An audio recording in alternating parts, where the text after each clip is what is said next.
መጽናእቲ መጽሓፍ ቅዱስና ኩላትኩም ሓሳባትኩም ክትህቡ ከም ዝጸናሕኩም ካብ ሮሚ 5 ካብ 12 ክሳብ 21 ዘሎ እዩ ካብ 12 ክሳብ 21 ዘሎ ቃል ከንብብ እሞ ካብኡ ናብቲ ጎይታ ኣብ ልበይ ዘቐመጦ ሓሳብ ከካፍለኩም እየ ማለት ከምዚ ይብል ስለዚ ከዓ ከምቲ ብሰርሕ ሓደ ሰብኣይ ኃጢአት ናብ ዓለም ዝኣተወ በኃጢአቱን ሞት ኩላቶም ስለ ዝበደሉ ድማ ሞት ናብ ኩሉ ሰብ ሓለፈ ሕጊ ክሳዕ ዝመጽእ ኃጢአት ኣብ ዓለም ነበረ እሞ ኣብቲ ሕጊ ዘይብሉ ግና ኣብኡ ኃጢአት ኣይቁጸርን ሞት ግና ካብ ዓዳም ጀሚሩ ክሳዕ ሙሴ ኣብቶም ማዕረተ ኣበሳ ዓዳም ኃጢአት ዘይገበሩን ሰልጠነ ዓዳም ከዓ ምስልቲ ዝመጽእ እዩ ግና ከተውህበት ጸጋ ክንድቲ ኣበሳ ኣይኮነን ብኣበሳ ሓደ ሰብኣይ ብዙሓት ሞይቶም እዮም እሞ እቲ ጸጋ ኣምላኽን ውህበቱን ብጸጋ እቲ ሓደ ሰብኣይ ማለት ኢየሱስ ክርስቶስ ናብቶም ብዙሓት እምብዛ ይዓዝዝ እዩ እቲ ውህበት ከዓ ብመጠን እቲ ኃጢአት ዝገበረ ሓደ ሰብኣይ ኣይኮነን ፍርዲ ካብ ሓደ ንኩነኔ መጸ እቲ ውህበት ጸጋ ግና ካብ ብዙሕ ኣበሳ ንምጽዳቅ መጸ ሞት ብኣበሳ ተሓደ በቲ ሓደ ካብ ገዝአ እቶም ትርፊ ጸጋ ውህበት ጽድቅን ተቐበሉ ከዓ በቲ ሓደ ኢየሱስ ክርስቶስ ኣብ ህይወት ኣዝዮም ብዙሕ ክገዙ እዮም እምበኣርሲ እቶም ብዙሓት በቲ ዘይምእዛዝ ሓደ ሰብኣይ ሓጢአን ከም ዝኾኑ ከምኡ ከዓ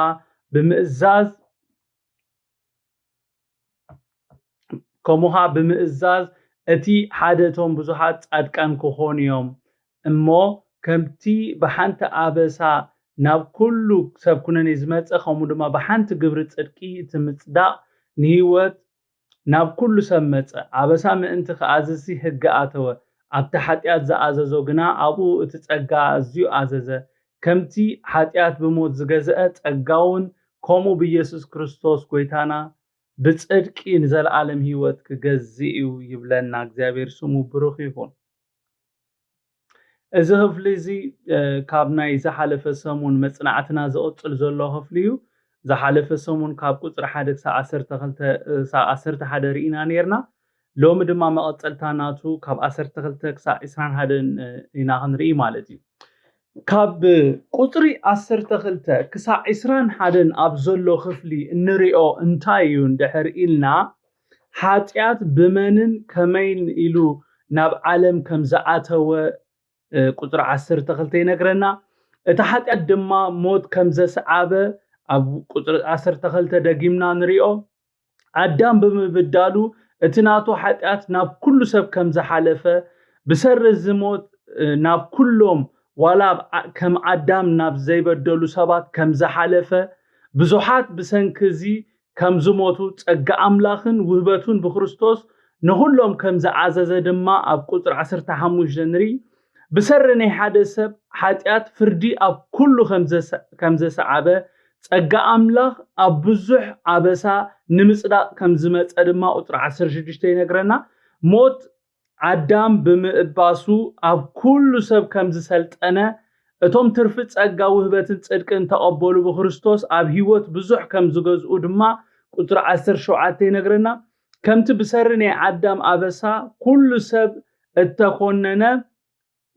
ብናይ ዓዳም ኃጢአት ድማ ኩሉ ሰብ ኃጢአተኛ ዝኾነ ብናይ ኢየሱስ ምእዛዝ ወይ ግብሪ ጽድቂ ምጽዳቅ ንህይወት ናብ ኩሉ ሰብ ከም ዝመጸ ድማ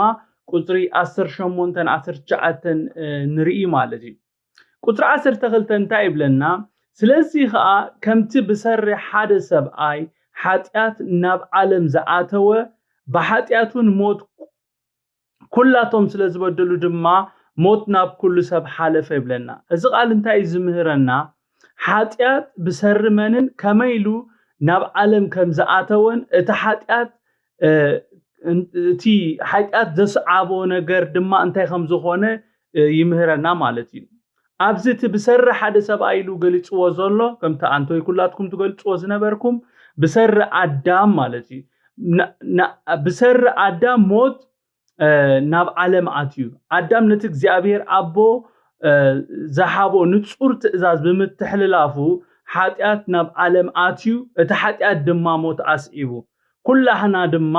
ብሰሪ ናይ ዓዳም በደል በደለኛታት ኮይና ሞት ከዓ ናብ ኩለና ሓሊፉ ማለት እዩ ኣብ ቁጥሪ 13-14 እንታይ ይብለና ሕጊ ክሳዕ ዝመጽእ ኃጢአት ናብ ኣብ ዓለም ነበረ እሞ ኣብቲ ሕጊ ዘይብሉ ግና ኣብኡ ኃጢአት ኣይቁጸርን እዩ ሞት ግና ካብ ኣዳም ጀሚሩ ክሳዕ ሙሴ ኣብቶም ማዕረቲ ኣበሳ ኣዳም ኃጢአት ዘይገበሩን ሰልጠነ ኣዳም ከዓ ምስሊ ዝመጽእ ይብለና ዋላኳ እቶም ቅድሚ ሕጊ ምወሃቡ ዝነበሩ ሰባት ሕጊ ብዘይ መንባሩ ኃጢአቶም እንተ ዘይተቆጽረ ማለት ከምዚ ስለ ዝገበርካ እቲ ሕጊ ከምዚ ስለ ዝብል ከምዚ ክትፍረድ ኢኻ ዝብል ምንም ዓይነት እንተ ዘይበለ ወይ ድማ ኃጢአቶም እንተ ዘይተቆጽረ ኣብቶም ካብ ኣዳም ጀሚሮም ክሳዕ ሙሴ ዝነበሩ ሰባት ሞት ሰልጢን እዩ ዋላ ሕጊ ይሓለወ ኣይሓለወ ኦሬዲ ካብ ኣዳም ብዝወረስዎ ኃጢአት ሰባት ይሞቱ ነይሮም እቲ እግዚአብሔር ንኣዳም ካብዚኣ ምስትበለ ሞት ክትመውት ኢኻ ዝበሎሞ ምስ በልዐ ዝሞቶ ሞት ኩሉ ሰብ ሕጊ ክሳዕ ዝመጽእ ይመውት ነይሩ ዋላ ማዕረተ ኣዳም በደል ካይበደሉ ከሎ ማለት እዩ ስለምንታይ እዩ ሞት ኣብቶም ማዕረ እቲ ኣበሳ ኣዳም ኃጢአት ዘይገበሩን ሰልጢኑ እንድሕር ኢልና ብሰንክቲ ካብ ኣዳም ዝወረስዎ ኃጢአት እዩ ሞት ኣብኦም ሰልጢኑ not necessarily እሳቶም ብዝበደልዎ ወይ ድማ ብዝዓበስዎ just ካብ ኣዳም ብዝወረስናዮ ኃጢአት እዩ ሞት ኣብ ኩሉ ሰብ ሰልጢኑ ማለት እዩ እግዚአብሔር ኣምላኽ ንኣዳም ከምቲ ኣብ ዘፍጥረት 2:16-17 ዝበሎ እግዚአብሔር ኣምላኽ ድማ ንሰብ ካብ ኩሉኦም ገነት ከም ዝደለኻ ብላ ካብታ ጽቡቕን ክፉን ተፈልጦም ግና ካብ ኣምስትበል መዓልትስ ሞት ክትሞት ኢኻ እሞ ካብ ኣይትብላ ኢሉ ምስ ኣዘዞ ኣዳም ነዚ ትእዛዝ ብምትሕልላፉ በዚ ምኽንያት ሞት ዋላ ኣብቶም ማዕረቲ ኣበሳ ኣዳም ኃጢአት ዘይገበሩ ክስልጥን ክኢሉ ማለት እዩ ኣብ ቁጥሪ 14 እንታይ ይብለና ሞት ግና ካብ ኣዳም ጀሚሩ ክሳዕ ሙሴ ኣብቶም ማዕረቲ ኣበሳ ኣዳም ኃጢአት ዘይገበሩን ሰልጠነ ምስ በለ ወሲኹ እንታይ ኢሉ ኣዳም ከዓ ምስሊ ዝመጽእ እዩ ማለት ምስሊ ክርስቶስ ይብለና ሞት ካብ ኣዳም ጀሚሩ ክሳዕ ሙሴ ጥራይ ኣይኮነን ሰልጢኑ ዘሎ ሓቀይዶ ቅዱሳን ሞት ክሳዕ ኢየሱስ ክርስቶስ ዝምለስ ክስልጥን እዩ ኣብዚ ስለምንታይ እዩ ሞት ካብ ኣዳም ጀሚሩ ክሳዕ ሙሴ ኣብቶም ማዕረቲ ኣበሳ ኣዳም ኃጢአት ዘይገበሩ ከም ሰልጠነ ዝነግረና ዘሎ እንድሕር ኢልና ሰባት ባዕላቶም ብዝገበርዎ ኃጢአት ዘይኮነስ በቲ ካብ ኣዳም ዝወረስዎ ኃጢአት ክሳዕ ሎሚ ይሞቱ ከም ዘለው ከሪኤና ስለ ዝደለየ ዋላ ትሕግውን ነቲ ንደቂ ሰባት ከድሕን ከም ዘይከኣለ ከሪኤና ስለ ዝደለየ ንሙሴ ጠቂሱ ሞት ክሳብ ሙሴ ማለት ክሳዕ ሕጊ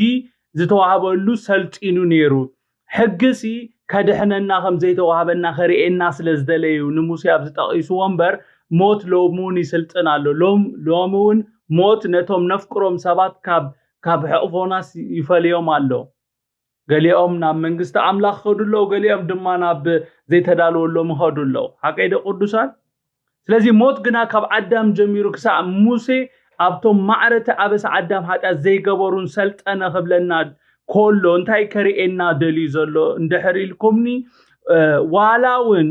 ዋላውን ሕጊ ምስተዋሃበሲ እቲ ሞት ጠጠው ኣይበለን ሕጊ ከድሕነናውን ሕጊ ካብቲ ሞት ክነምልጥ ኣይገበረናን መሊስዩ ቀትለና ጀሚሩ መሊስዩ ኣግዲዱልና ይዝብለና ዘሎ ነዚ ከሪኤና ስለ ዝደለየ ሙሴ ጠቂስዎ እምበር ሞት ክሳዕ ሎሚ ሰልጢኑ ኣሎ ተረዲእኩም ዶ ቅዱሳነ ኣብ ቀዳማይ ቆሮንቶስ ምዕራፍ 15 ካብ 21 ክሳዕ 22 እንታይ ይብል ስለዚ ከምቲ ሞት ብሓደ ሰብ ዝመፀ ከምኡ ኸ ትንሣኤ ሙታት ብሓደ ሰብ እዩ ዝመፀ ከምቲ ኩላቶም በኣዳም ዝሞቱ ከምኡ ድማ ኩላቶም ብክርስቶስ ህያዋን ክኾኑ እዮም ይብለና ኣሜን ካብዚ ቃል እንታይ ኢና ንመሃር ናይ ማንነት ለውጥ እንድሕር ዘይጌርና ካብ ሞት ማለት ካብ መንፈሳዊ ሞት ከም ዘይነምልጥ ዝነግረና أنا نساتكم كنفتر كلنا زرقت قدامي عدام سلزخونا موتاتنا مآسنا هيوان نخون اندحر إلنا بخريستوس مس آمناي آمين سب يسوس كريستوس اندحر زي آمينو كاب عدام بزورسو حياتات كموتنا قدني لك بيسوس كريستوس كأمن كله دما هياو يخون مالتي قالي سباتكو كموت كملتو بتفلالي نجارات جبريم نعبنت أبتني أرثوذكس منت سبات ناب قدام هوديم ناب قدام زهودو لو مغنيات سلامنتاين دهر إلنا سلامنتايم فلست زهونو سلامنتايم بقى نامنكسنا زهودو دهر إلنا بقى كاب حياتات كحدمو كاب عالم كفليو مو كموت كملتي እቲ ፐርፐዝ ናይ መጀመርያ መንኩስና ዝጀመረ ኣነ ብናይ ኣዳም ሓይጣት ክመውት ኣይግባኣንን እዩ ኣዳሚ ተጋግዩ ኣነ ተጋገኹን ስለዚ ናይ ኣዳም ሓይጣት ኣይምልከተንን እዩ እንድሕር ኣነ ነፍሰይ ካብ ዓለም ፈለያ እንድሕር ካብ ሓይጣት ፈለያ ኣነሲ ኣይመውትን ኢሉ ንነፍሱ ናብ ጽምዋ ቦታ ወሲድዋ ማለት ግን ከአክመውት ንነብሱ ከድሕናይ ካለን ሞይቱ ማለት ካብኡ ዝጀመረ ይዝናይ መንኩስና ማለት ንሕና ካብ ዓለም ንርእስና እንደሕርፈሊና ናይ ኣዳም ሓይጣት ኣይምልከተናን እዩ በቃ ብጽድቅ ክንነብር ንኽእሊና በቃ ብጽድቅ እንደሕር ነቢርና ድማ ብህይወት ንዘልዓለም ክንነብር ኢና ይነሩቲ እቲ ቀንዲ ሓሳብ ግን ኣይኮነን كلهم مويتهم مالتي سلازي معاسينا أنا نسخاتكم من هياوان كوينا اندحر إلنا نتي هياو زقبر كريستوس مستقبلنا يسوس كريستوس كويتاي سلازي كم تب موت بحادة سب زمتسال فنحنا اكو بقى فتينا يكوننا نتناي عدام حيث اتقبلنا يو عدام ناي كل سب سورس سلازوهونه أبو ناي فطرة humanity عدام مالت human مالتي ናይ ሂዩማኒቲ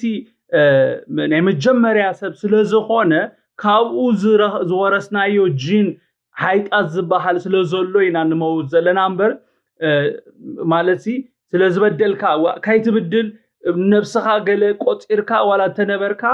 ኦሬዲ እቲ ፎለን ኔቸር ኣባኻ ስለዘሎ ኣይትኽእልን ኢኻ ማለት እዩ ስለዚ ሞት ብሓደ ሰብ ዝመፀ ከምኡኻ ትንሳኤውን بحادة سبي زمت يبلنا خبر نقويتها يكون كم تخلاتهم بأدم زموتو أدم بزبدلو مالتي أدم بزيم الزازو سب كم زموته خمو دما كلاتهم بخريستوس مالت كريستوس بمئزازو فأدم لخ بمفتعمو موتنا بممواتو هيوان نخون مالتي يسوس كريستوس قويتها خبر نقويتها يكون دسايبلن تزموتلنا يسوس كبرنا أو يخونا هاري باولوس بزعبا نعدام هاري باولوس انتاي لو زي تي عدام كايلو هاري باولوس مسليتي زمت ييلو هاري باولوس بزعبا تدحر وايساب ويدما ابزي مسليتي دحر زمت زبولو كريستوس اب قدامي قرنطوس ምዕራፍ 15 ካብ 45 ክሳብ 49 ገልጾ ሆሎ እንታይሉሲ ከምኡ ድማ ኢሉ ተቀዳማይ ሰብ ማለት አዳም ማለት እዩ አዳም ህያው ነፍስ ሆነ ዝብል ጽሑፍ እዩ እቲ ዳሕራዋይ አዳም ህያው ዝገብር መንፈስ ሆነ አሜን ግናኸ ቅድምቲ ነፍሳዊ እምበር እቲ መንፈሳዊ አይኮነን ዳሕር እቲ መንፈሳዊ እዩ እቲ ቀዳማይ ሰብ ካብ ምድሪ ኮይኑ መሬታዊ እዩ እቲ ካልኣይ ሰብ ግና ካብ ሰማይ እዩ ከምቲ መሬታዊ ከምኡኻ እቶም መሬታውያን እዮም ከምቲ ሰማያውያን ድማ ከምኡ እቶም ሰማያውያን እዮም ከምቲ ምስሊት መሬታዊ ዝለበስና ምስሊት ሰማያዊ ድማ ክለብስ ኢና ይብል ክብር ንሽሙ ይኹን አሜን ኣብ ቁጥር 15 እንታይ ይብል ግናኸ ኢሉ ግናኸ እቲ ውህበት ጸጋ ክንድቲ ኣበሳ ኣይኮነን በአበሳ ሓደ ሰብኣይ ብዙሓት ሞይቶም እሞ እቲ ጸጋ አምላኽን ውህበቱን ብጸጋ ሓደ ሰብኣይ ማለት ኢየሱስ ክርስቶስ ናብቶም ብዙሓት እንብዛ ይኣዝዝ ይብለና ኣብዚ እንታይ ዝብለና ዘሎ ከምቲ በአበሳ ሓደ ሰብኣይ ብዙሓት ዝሞቱ ከምኡ ኸኣ بتصقى أملاخن وهبتن بتصقى تحد سبعي مالت يسوس كريستوس نابتون بزوحات انبزا يعزز مالت اتتصقى نبزوحات كموت نابي هيوت كسغاغروميو مالتي يسوس كويتاي امين اتوهبت تصقى كندتي عبسا ايكونن كبل كولو انتاي مالتي اندحر إلنا اتوهبت تصقى كابت عبسا ازيو يعبي ويدما يبلص مالتي يسوس كويتاي تسايبلن قدوسان ግናኸ ትውህበት ጸጋ ክንድቲ አበሳ አይኮነን ማለት እዚ ትርጉሙ እንታይ ማለት እዩ እቲ ጸጋ ካብቲ አበሳ ንላዕሊ ብተዓጣጣፍነት ይዓቢ ይበልጽ ማለት እዩ ካብዚ ንመሃሮ ሓደ ነገር እዩ እቲ ጸጋ አምላኽን ውህበትን ካብቲ አበሳ ንላዕሊ ካሞት ንላዕሊ ከም ዝኾነ ኢና ንመሃር ስለዚ እዩ እቲ ጸጋ አምላኽን ውህበቱን ብጸጋ ተሓደ ሰብኣይ ማለት ኢየሱስ ክርስቶስ ናብቶም ብዙሓት እንብዛ ይዓዝዝ ይዝብለና ዘሎ ክብሪ ንጎይታ ይኹን እዚ ኣብዚ ተገሊጹ ዘሎ ጸጋ እቲ ዝደሓናሉ ጸጋ ወይ ድማ እቲ ንኹሉ ሰብ ከድሕን እተገልጸ ጸጋ እዩ ኣብ ቲቶስ 2:11 እንታይ ይብለና ጸጋ ኣምላኽ ተገሊጹ እሞ ንኹሉ ሰብውን ምድሓን ኣምፂ ይብለና ኣብ ኤፌሶን 2:8-9 ብዛዕባ ከመይ ከም ዝደሓና ክዛረብ ከሎ ሓደ እኳ ከይምካሕሲ ካብ ግብሪ ይኮነን እሞ ብእምነት ብጸጋ ኢኹም ዝደሓንኩም እዚ ኸ ውህበት ኣምላኽ እምበር ካባኻትኩም ኣይኮነን ይብለና ኣብ ካልኣይ ጢሞቴዎስ ካብ 1 ምዕራፍ 1 ካብ 9-10 ድማ እንታይ ይብለና ኣምላኽ ብፍቃድ ርእሱን ብክርስቶስ ኢየሱስ ቅድሚ ዘመናት ዓለም እተዋህበና ጸጋን ኣድሓነና ብቅዱስ ጽዋዓውን ጸዋዓና እምበር بجبرنا أيكونن حججنا بمجهاد مدحنا يسوع كريستوس تجلس نسو نموت زسعرو هيوتون نزي متفا بونجيل نبرهان زوج أويب لنا يسوع قويتاي تزي أبكتر 10-16 تايبن توهبت كأيلو بمت أن تحت أتزجبر حدث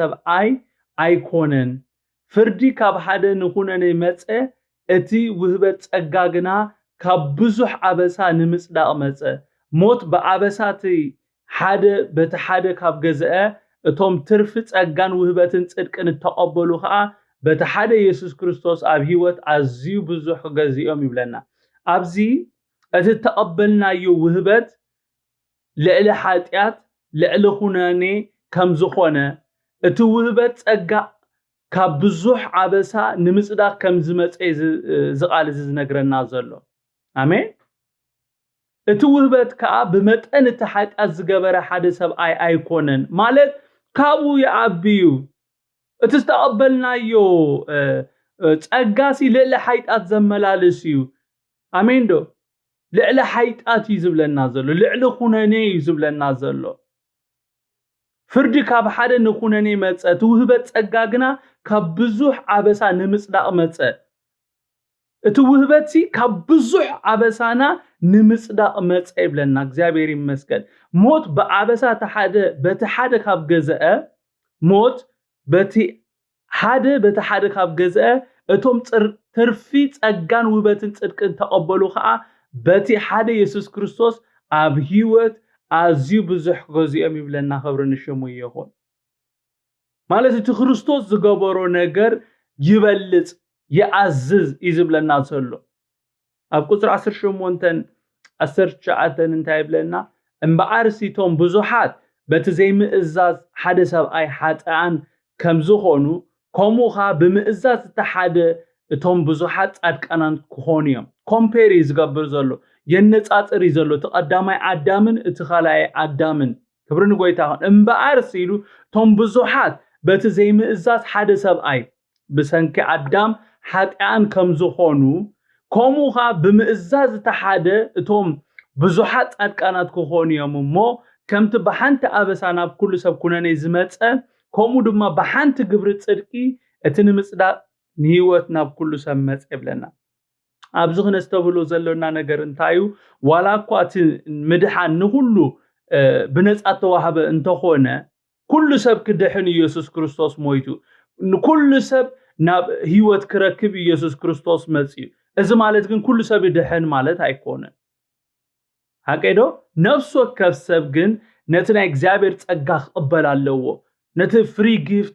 ነቲ እግዚአብሔር ዝሃቦ ነፃ ውህበት ክቅበሎ ኣለዎ ነቲ ናይ እግዚአብሔር ጸጋ ምስ እንቅበልዩ ጻድቃን ንኸውን ወይ ንጸድቕ ስለዚ ሓደ ሰብ ክጸድቕ ናይ ግድን ነቲ ኢየሱስ ኣብ ክንድኡ ዝኸፈሎ ኣብ መስዋዕቲ ክቅበሎ ኣለዎ ነዚ ምዝገብር ካብ ኩነኔ ነፃ ይኸውን ጻድቃን ይኸውን ናይ ዘለዓለም ህይወት ድማ ይረክብ ክብሪ ንጎይታ ይኹን ነዚ ዘረዳአና ዝቃል እዚ እምበኣርሲቶም ብዙሓት በቲ ዘይምእዛዝ ሓደ ሰብኣይ ሓጢኣን ከም ዝኾኑ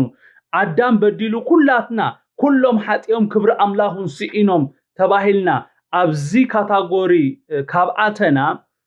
ኩላህና ድማ በቲ ዝተኣዘዘ ኢየሱስ ክርስቶስ በቲ ህይወትና ሞትና ዝሞተ ህይወት ዝሃበና ኢየሱስ ክርስቶስ ድማ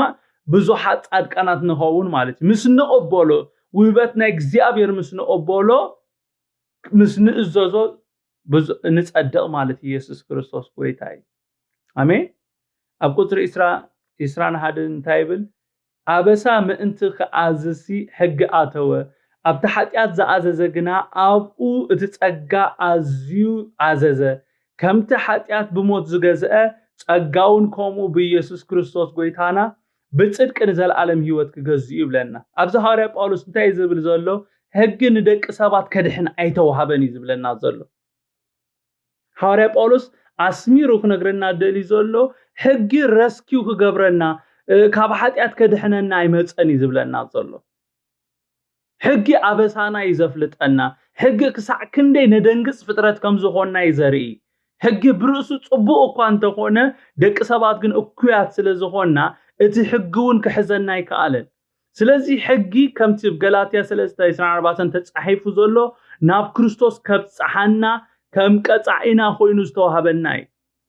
ኣብ ገላትያ 3:19 ካብ 23-26 ከይና ክነንብብ ኮለና ሕጊ ስለምንታይ ከም ተዋሃበ ጽቡቕ ገይሩ ይነግረና እዩ እንታይ ብለና እቲ ሕጊ ደኣ ንምንታይ እዩ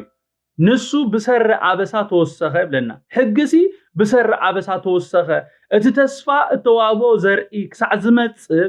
ብኢድ እቲ ማእኸላይ ብመላእኽቲ ተሓገገ እምነት ከይመጸ ንሕና ነቲ ክትገሓድ ዘለዎ እምነት እናተጸበና ተዓጺና ኣብ ትሕቲ ሕጊ ተሓሊና ነበርና ስለዚ ከዓ ብእምነት ምእንተ ክንጸድቕሲ ናብ ክርስቶስ ከብጽሓና እቲ ሕጊ ቀጻዒና ኾነ እምነት ምስ መጸት ግና ደጊም ትሕቲ ቀጻዒ ኣይኮናን ብክርስቶስ ተጠመቅኩም ዘበልኩም ንክርስቶስ ለቢስኩሞ በእምነት በኢየሱስ ክርስቶስ ኩላትኩም ውሉድ አምላክ ኢኹም ይብለና ኢየሱስ ክርስቶስ ጎይታ ኣበሳ ምእንቲ ከኣዘዝ ሕጊ ኣተወ ኣብ ትሕቲ ሓጢኣት ዝኣዘዘ ግና ኣብኡ ትጸጋ ኣዝዩ ኣዘዘ ክብል ከሎ እንታይ ማለት እዩ እቲ ጸጋ ኣምላክ ካብቲ ኣበሳና ንላዕሊ ኣዝዩ ከም ዝኣቢ እዩ ኣብዚ ደጊሙ ዝነግረና ዘሎ ከምቲ ሓጢኣት ብሞት ዝገዘአ ጸጋውን ከምኡ ብኢየሱስ ክርስቶስ ጎይታና ብጽድቅ ንዘለዓለም ህይወት ክገዝኡ ይብል ነዚ ጽቡቕ ገይሩ ዝገልጸው ኢለ ዝሓሰብኮ ኣብ ሮሜ 6 ካብ 22-23 ዘሎ ሓሳብ ጽቡቕ ገይሩ ይገልጾ ይብል ማለት እንታይ ኢሉ ከምቲ ሓጢኣት ብሞት ዝገዘአ ጸጋውን ከምኡ ብኢየሱስ ክርስቶስ ጎይታና ብጽድቅ ንዘለዓለም ህይወት ክገዝኡ ይብል እንታይ ይብል ኣብ ሮሜ 6:22-23 ኣስባ ሓጢኣት ሞት እዩ ኢሉ ውህበት ጸጋ ኣምላክ ግና ብክርስቶስ ኢየሱስ ጎይታና ናይ ዘለዓለም ህይወት እዩ ሕጂ ግና ካብ ሓጢኣት ሓራ ስለ ዝወጻኹም ንኣምላኹን ስለ ተገዛእኹም ፍሬኹም ንቅድስና ኮይኑሎ መወዳእታ ከዓ ናይ ዘለዓለም ህይወት ይብለና ክብሪ ንጎይታ ይኹን አሜን መልእክቲ ናይ ዝቃል እንታዩ መፍትሒ ናይ ሓጢኣትን ሞትን ኢየሱስ ክርስቶስ ከም ዝኾነ አሜን መልእክቲ ናይ ዝቃል እንታይ እንድሕር ኢልና ቅዱሳኔ መፍትሒ ናይ ሓጢኣትን ሞትን ኢየሱስ ክርስቶስ ከም ዝኾነ ቅድሚ ክርስቶስ ኩሉ ሰብ ኣብ ውሽጢ ዓዳም ነይሩ ማለት ኣብ ትሕቲ ሞት ነይሩ ኣብ ትሕቲ ኩነኔ ነይሩ ማለት እዩ ኣብ ውሽጢ ዓዳም ኢና ነርና ክሳዕ ኢየሱስ ክርስቶስ ዝመጽእ ክሳዕቲ ዝብጀወና ዝመጽእ እቲ ረስኪው ዝገብረና በጃ ዝኾነና ኢየሱስ ክርስቶስ ክሳዝመጽ ነፍስ ወከፍ ሰብ ኣብ ትሕቲ ኣዳም ወይ ድማ ኣብ ውሽጢ ኣዳም ነይሩ ኣብ ትሕቲ ቁጥጥር ኃጢአትን ሞትን ነይሩ ሕጂ ግና ጸጋ እግዚአብሔር ኣብ ልዕሊ ኃጢአት ሰልጢኑ ውህበት ጽድቅን ናይ ዘለዓለም ሕይወትን ብኢየሱስ ክርስቶስ ኣምጺልና ክብርን ጎይታ ይኹን ነዚ ኸረዳኣና ሐዋርያ ጳውሎስ እምበኣር ነዚ ኢሉና ማለት ኢየሱስ ጎይታ እዩ አሜን ደስ አይበልን ክሳዕ ክርስቶስ ዝመጽእ ኣነ ንስኻትኩምን ኣብ ውሽጢ ኣዳሚና ነርና ማለት በቃ ኣብ ትሕቲ ሞት ኣብ ትሕቲ ሁነኔ ኣብ ትሕቲ ፍርዲና ነርና ኣብ ውርደቲና ነርና ኣብ ሸሚና ነርና ኣዳም ትእዛዝ ትእዛዝ ኣምላኽ ምስተሓዘ ወዲያው ሓፍረት ይመጽኡ ኣብ ህይወቱ ፍርሒ ይመጽኡ ምሽፍፋን ይመጽኡ ምሕዳም ይመጽኡ ኣብ ከምዚ ዓይነት ህይወት ኢና ነርና ኣነ ንስኻትኩምን ኣብ ትሕቲ ቁጥጥር ኃጢአትን ሞትን ኢና ነርና ኢየሱስ ክርስቶስ ምስ መጸግና ሃሌሉያ ጸጋ እግዚአብሔር ኣብ ልዕሊ ኃጢአት ሰልጢኑ ውህበት ጽድቅን ናይ ዘለዓለም ህይወት ብኢየሱስ ክርስቶስ ኣምጪልና ክብርን ጎይታ ይኹን ጎይታ ኢየሱስ ክርስቶስ ብነገር ኩሉ ይባረኩም ናይ ሎሚ መጽናእቲ መጽሓፍ ቅዱስና ኣብዚኣ ኣነ ወዲኤ ኣለኹ ኢዮባ ድማ ክቕጽል እዩ ድሓር ጸሊና ክንውዲእና